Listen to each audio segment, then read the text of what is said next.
Oi pessoal, tudo bem? Vamos falar hoje sobre espiritualidade, sobre caminhos espirituais e numerologia. Primeiro eu quero explicar que a primeira numerologia dentro do mundo, ele é o jogo de Búzios. O jogo de Búzios é um jogo matemático, ele representa 16, um oráculo com 16 búzios, né? Essas caídas tem um búzio que fica para cima e o que fica para baixo, e a pessoa que joga, que foi iniciado dentro do Ifá, ela vai fazendo os números ali, e nisso ela determina, ela descobre os Odus, e dentro dos Odus ela se conecta justamente à energia daquele orixá que corresponde. Então, o jogo de Búzios, ele é um jogo que foi utilizado, ele é tão antigo que não existe registro de quando isso começou. Nenhum estudioso nunca conseguiu responder quando que começou o jogo de Búzios. Se acredita até que, como nós tivemos civilizações de outros planetas aqui no nosso planeta durante muito tempo, que isso foi até um legado que foi deixado por outras raças planetárias que estiveram e passaram aqui pelo nosso planeta. Mas tudo isso são teorias, não existe prova, não existe registro, nada sobre isso. Até porque a religião do candomblé que surgiu através do jogo de Búzios é uma religião que passou de boca a boca, ela é oral. Ela não tem registros, livros e nada disso para que as pessoas possam ali sentar, estudar e descobrir. Enfim. A segunda numerologia que veio oficialmente, vamos dizer, que foi canalizado, é a Cabala, né? Muito utilizado pelos judeus, sobretudo, né? Há muitos anos atrás, só quem tinha acesso à Cabala, pelo sagrado que ela era usado pelos rabinos. Os rabinos tinham conhecimento, estudavam a Cabala dentro dos meios religiosos. E com isso, eles estudavam a personalidade e levavam as pessoas, ajudavam as pessoas no seu desenvolvimento espiritual, no seu contato com a natureza, na sua compreensão como espírito e trabalhar realmente a sua essência. Então a Cabala, que até hoje existe, hoje ela é difundida no mundo, porque de uns anos para cá, 20, 30, 50 anos, acredito eu, no máximo, os Cabala Centers aí no mundo, hoje a Cabala ela pode ser estudada por qualquer pessoa, e eu aconselho que as pessoas façam, porque eu acho que é uma boa estrutura e uma boa compreensão de vida através também da matemática. A numerologia pitagórica, que é a minha especialidade, ela é a mais recente de todas as numerologias, né? Pitágoras, ele, para chegar à numerologia e deixar a numerologia como legado, ele precisou sair da Grécia, onde ele nasceu, já era um ser iluminado, predestinado, né? Eu até acho que Pitágoras, ele não era desse planeta, é minha opinião particular, porque não há registros da passagem de Pitágoras nesse plano, mas as obras dele ficaram. Então existe um misticismo por trás de tudo isso. Nunca foi encontrado o corpo, o túmulo de Pitágoras, mas sabemos que dentro da história ele saiu da Grécia, ele foi para o Irã, que era a antiga Pérsia, ele estudou astrologia, astronomia, ele era um estudioso compulsivo, e ele termina a viagem de vida e o despertamento dele justamente na Índia, que é onde ele encontra a ascensão espiritual dele. Pitágoras, quando volta para o lugar que ele nasceu, que foi a ilha de Crotona, né? A ilha de Crotona não. Crotona foi o lugar na Itália onde ele se instalou depois, mais tarde. Mas a ilha onde ele havia nascido já era dominado por um tirano na época, e ele precisou ir para a costa da Itália, e lá ele estabeleceu a escola pitagórica, mas já era um senhor de idade, já voltou casado, ele tinha... A esposa dele é considerada a primeira mulher matemática na história da humanidade. Pitágoras era um inventor de coisas, ele inventou a palavra escola, não existia escola como palavra, porque todo o saber que existia antes de Pitágoras, ele estava restrito aos meios fechados, aos meios herméticos, e tudo isso muito ligado também a religiões. Então, quando ele passou pelo Egito, né, quando ele passou pela Pérsia, tudo, ele sempre precisava da autorização dos reis, daquela época para que ele pudesse ter acesso aos estudos, e sempre precisava passar por iniciações. Então, um homem que deixou um legado incrível aí para nós, e ele, dentro desse caminho de vida, ele ensinava as pessoas que, como ele teve a iluminação, tem coisas muito curiosas sobre Pitágoras. Na escola pitagórica, por exemplo, você não podia comer carne, eles eram vegetarianos, né? Porque ele entendia que a carne não era um alimento que correspondia a um ser que estava buscando iluminação. Ele foi buscar isso aonde? Lá na Índia, né? Dentro daquilo que ele se conectou. As pessoas tinham que fazer votos de silêncio. Um discípulo de Pitágoras tinha que ficar 7 anos sem falar com o mestre, porque ele dizia que o mestre fala, o discípulo escuta. E tudo era verbal. Nada era registros escritos. As pessoas praticavam os teoremas, a geometria, tudo isso na areia, em tábuas de areia que se apagavam. Então, obrigando as pessoas a reter a informação. Ninguém entendia muito bem isso, porque todos sabiam ler e escrever. E por que fazia dessa forma? Poderia ter deixado livros e livros e livros, mas não. Isso daí se entendeu porque, num dado momento, aonde ele estabeleceu a escola pitagórica, isso daí foi tomado depois, numa época, e todos os discípulos de Pitágoras foram perseguidos, assim como ele. Se diz que ele morreu, que foi assassinado, mas nunca se descobriu nem onde o deixaram e como isso aconteceu, sendo ele uma pessoa tão importante, icônica na sua época. Ok? Então a numerologia pitagórica, ele tem essa compreensão de que nós somos um indivíduo, nós somos um ser, nós somos uma energia do microcosmo, que é o nosso nome, e a nossa data de nascimento representa nossas vivências e nossas experiências e nossas oportunidades e nossos avisos que nós vamos tendo externamente para a gente poder percorrer a vida. Então Pitágoras, ele, dentro da numerologia pitagórica e do próprio teorema, ele nos deixa, a nós pitagóricos, essa ferramenta de enxergar o tempo, o espaço, e com isso poder orientar as pessoas em suas decisões, se é o momento certo, se é melhor esperar. Porque desde a hora que você acorda até a hora que você dorme, você tem que tomar decisões. Bem, isso é um primeiro ponto que eu acho muito importante as pessoas conhecerem um pouco disso, porque existe muita ignorância, muitos achismos.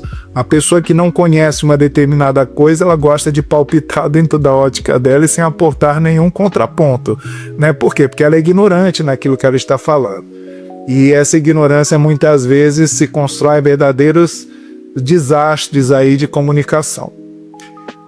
Falando agora da espiritualidade, lembrem-se que eu falei que tudo nasceu lá, junto com o jogo de búzios e junto com, na África, né? Continente mais antigo, a civilização mais antiga do nosso planeta, na África. Os reinos, as coisas eram sumamente adiantado.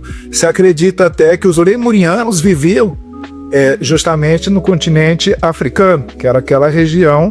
Então ele era um povo de grande saber, de grande espiritualidade. E os atlantes, que eram na mesma época dos lemurianos, eles viviam em outra região, e nessa outra região que os atlantes viviam, eles eram altamente tecnológicos. Então, por um lado, o planeta abrigava um grupo, que era um grupo da meditação, do estudo, da espiritualidade, do contato com Deus e com os orixás, porque assim, dentro de uma hierarquia, nós entendemos que Deus, ele é o arquiteto do universo, né? Ele nem é um ser, ele é uma energia. Então Deus é o que projetou todo, e que projeta e que mantém e que coordena todo o universo e tudo que existe dentro do universo. Ponto.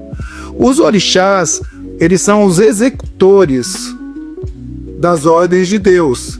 Por quê? Porque os orixás, eles têm domínios da natureza. É o domínio da água doce, da água salgada, é o domínio das pedras, é o domínio das plantas.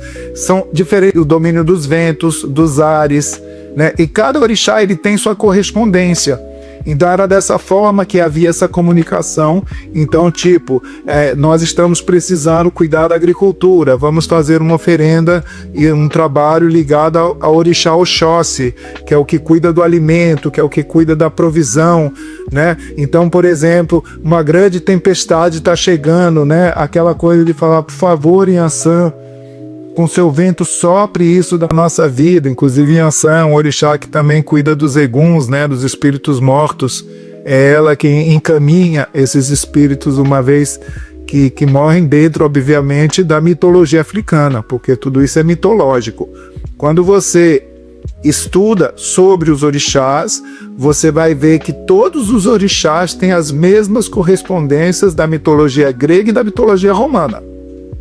Então, os orixás, em realidade, quando você fala em Ogum, você vai buscar lá na mitologia grega e na romana, você vai ver o correspondente de Ogum. E é incrível, porque uma vez eu tive na Grécia, no passado, e eu tive a oportunidade de ir para uma ilha, que era uma ilha de oferendas e de trabalhos e tudo, e conhecendo a ilha toda, a correspondência é uma coisa fenomenal, é lindo. Né, é lindo, e era esse o mundo antigo que existia, por isso que o mundo ele era politeísta.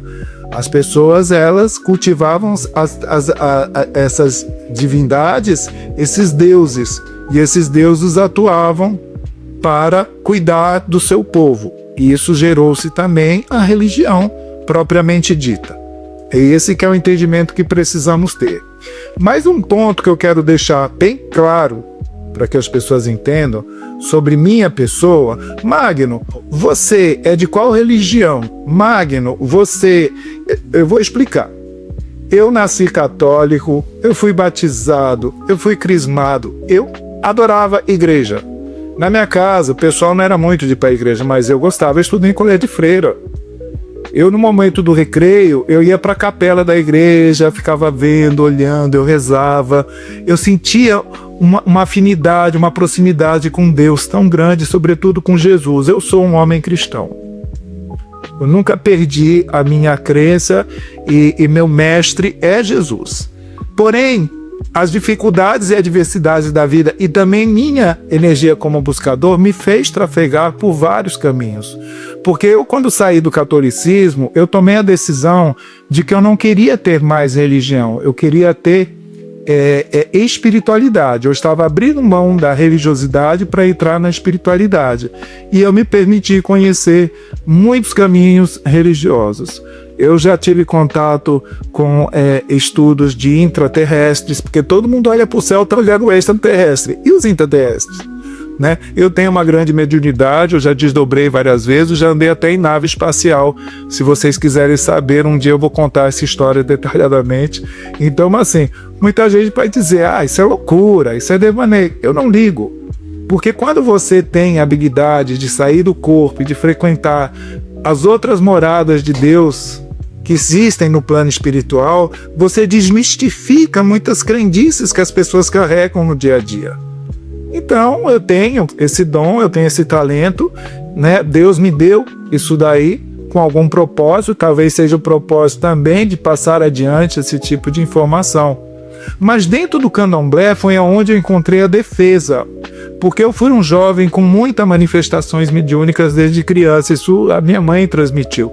A minha mãe conversava com os espíritos, quem conversa uma pessoa com a outra. Minha mãe tinha uma vidência, uma audiência, uma clarividência que era uma coisa espetacular, mas era outra pessoa que foi refém da religião católica, porque minha avó era uma beata, a minha avó portuguesa, ligada, então tudo para ela que saía do catolicismo era do diabo, né? Então minha mãe, ela aprendeu a ficar no canto dela, ela inclusive não praticou como deveria ter praticado toda essa mediunidade que teve, pagou um preço caro por isso, porque os médiuns que não exercitam a mediunidade, que não praticam o bem, que não se entregam, acaba tendo problemas de saúde seríssimos. Isso é uma coisa que é história também para muitas conversas. E o que acontece? Eu precisei, num dado momento, que eu comecei a ter muitos ataques espirituais. Eu fui um jovem de 20 anos que comecei a frequentar o kardecismo. Gostava de ir para uma palestra, adorava o kardecismo, me abriu tanto a mente. Eu aconselho as pessoas a estudar Allan Kardec. Se você tem curiosidade e quer saber sobre o espírito, sobre o plano espiritual, sobre a mediunidade, você tem que ler os livros de Kardec. Ah, Magno, mas eu não quero ser kardecista. Não precisa ser kardecista. Esses livros estão disponíveis gratuitamente em todos os idiomas do planeta na internet. Basta você ter curiosidade intelectual para estudar o que existe de vídeos e coisas. Então, assim, a minha formatação antes de entrar nessa minha busca espiritual tão grande foi Allan Kardec. Foi esse entendimento de como é o espírito, de como somos nós como médios, de como até o evangelho, segundo Allan Kardec, é um evangelho muito mais fácil, muito mais simples de entender as mensagens do próprio Cristo, Jesus, né? Então é muito importante, eu acho, ter isso como uma baliza. E você pode sim ser um kardecista católico, você pode ser um kardecista evangélico, é que o evangélico e o católico não se permite a isso. Os umbandistas já sim. Eu conheço muitas pessoas que saíram, aprenderam com Allan Kardec e hoje estão na sua prática espiritual na Umbanda. Você pode ser um candomblessista cristão. Qual é o problema? Eu não vejo problema nenhum. Eu conheci um pai de santo que dizia, não, eu não sou cristão porque eu sou do candomblé. Eu falo, tudo bem, mas isso é uma limitação que você carrega dentro de você. Porque aonde é que está o choque que eu não estou entendendo? Entendeu? Nós tivemos esse ser tão maravilhoso, Jesus, como exemplo na nossa vida de liberdade, né, de busca espiritual, de compaixão e tudo, e hoje eu vejo religiosos tão racistas, tão preconceituosos, né, tão contra, se você é da minha religião, a outra não presta. Não é assim que a coisa funciona. Você acredita mesmo que no plano espiritual exista essa separação de budista, de hinduísta, de kardecista, de candomblecista, de cristão? Não existe. Não existe. A espiritualidade trabalha harmonicamente unida. Os elementais estão todos ligados ao plano espiritual e à natureza. Eles migram de um lado ao outro com uma facilidade enorme. E nós só não temos uma melhor compreensão disso por um único motivo. Nós temos aqui, nossa glândula pineal ainda muito fechada. E essa glândula pineal é ela que impede que você veja o que existe além da matéria. Então exercite, medite, trabalhe, se instrua para ver se você também tem o merecimento de ter revelações incríveis na sua vida como eu tive na minha. Um beijo no coração, espero que você tenha aprendido um pouco mais hoje.